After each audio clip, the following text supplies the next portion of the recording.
Hi, my name is Larry Jordan, and thanks for joining us today for this Power Up webinar on growing your business. Growing your business is something we're all involved with on a day-to-day basis, and there is no magic bullet, and all of us are different. But what we hope to do over the course of this session is to give you some ideas that you can work with that will help you to increase the size of your business, or at the very least, decrease your stress. Before we start looking for work, I think this is a nice aphorism to get ourselves started. Wayne Gretzky once said that you miss 100% of the shots you never take, which means first, we need to start. Now, I realized as I was putting this presentation together, there's actually two different people that are looking for work. There's the solo job hunter, and there's businesses that want to increase their size. So I want to put some tips together for the solo job hunter first, and then we'll look at ways that we can grow our entire business. Who you know gets you the interview. What you know gets you the job. And how you do gets you your next job. It's not just how well connected you are or how much knowledge you have. It's the combination of the who, the what, and the how that keeps you employed in this industry. It's nice to have a demo reel.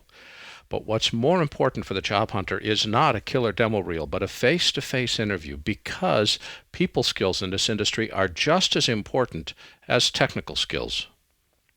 For me, when I'm hiring, I always look for somebody that's enthusiastic and willing to learn. Nobody knows my workflow except me. I wouldn't expect them to know. I expect to spend time training.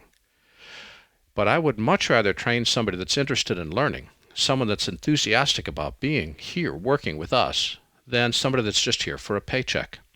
So if you're looking for the absolute number one tip that's going to get you more job interviews and more job offers than anything else, it's to be interested in what the client is doing, to be enthusiastic for the job. That far outweighs just raw talent.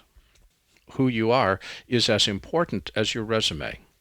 Resumes describe what you've done, but describing what you've done isn't what you're like to work with. And when you think about it, editing is a closely collaborative process where you're working with clients and you're working with other people inside the organization. Are you a prickly person to work with, or do people enjoy being around you? It gets back to these people skills. The who of you is critically important. What makes this especially true is that in this industry, especially today, there's no staff jobs in post-production. Almost all work is freelance. Yes, there are some staff jobs, but the vast majority are not, which means that every job you do is the resume and the referral for the next job you're about to get. Never take no for an answer. Ask again. I learned this long ago as I was working in sales in the software industry, and I started in television and moved to software and then came back to television again. And I was being trained by IBM back when IBM made both software services and hardware.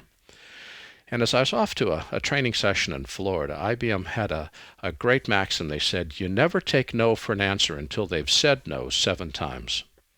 The first couple times they say no because they don't even want to think about it. Don't even bother me. Just get out of my way. I've got other things to worry about. I've got to worry about lunch or personnel or finances or whatever. The next few times they say no, they may be thinking about it a little bit, but they have not actually given it reflection. It's not a real no. It's just I'm too busy no. It isn't until they say no for the 6th or the 7th time that they say, he is so persistent, I might as well think about this. And it's at that point that the actual decision to buy or not to buy gets made. It isn't the first time, don't bother me, the second time, I can't think about it. It's when they spend time reflecting, does this person meet my need or not? So don't ever hesitate. Even if you've been given a no once or twice or even 3 times, go back and ask again. You already don't have the job.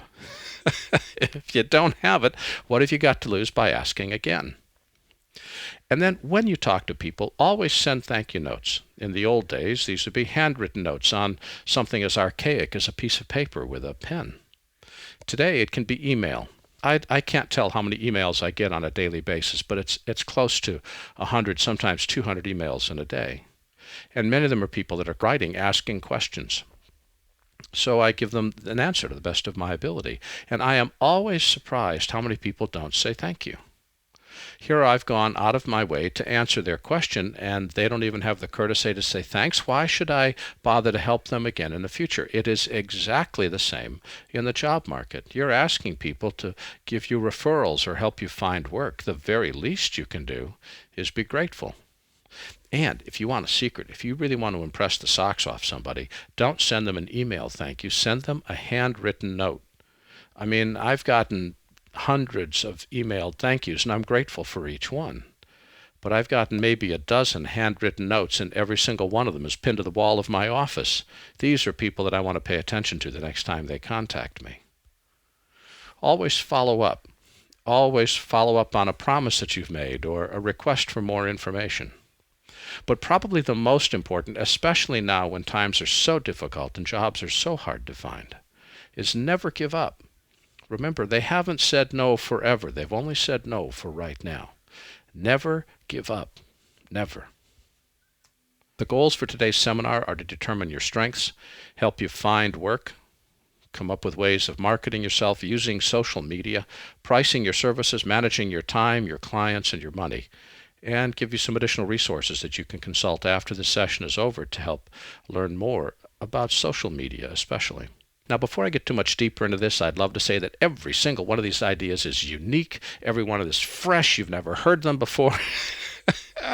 And I'd be lying, because a lot of this stuff has been talked about before. A lot of this stuff you've heard before. A lot of this stuff you've probably used and have also probably forgotten. What I want to do with this seminar is to give you some new ideas, some fresh perspectives, a pep talk, if you will, on how we can go about finding more work for ourselves and for our companies.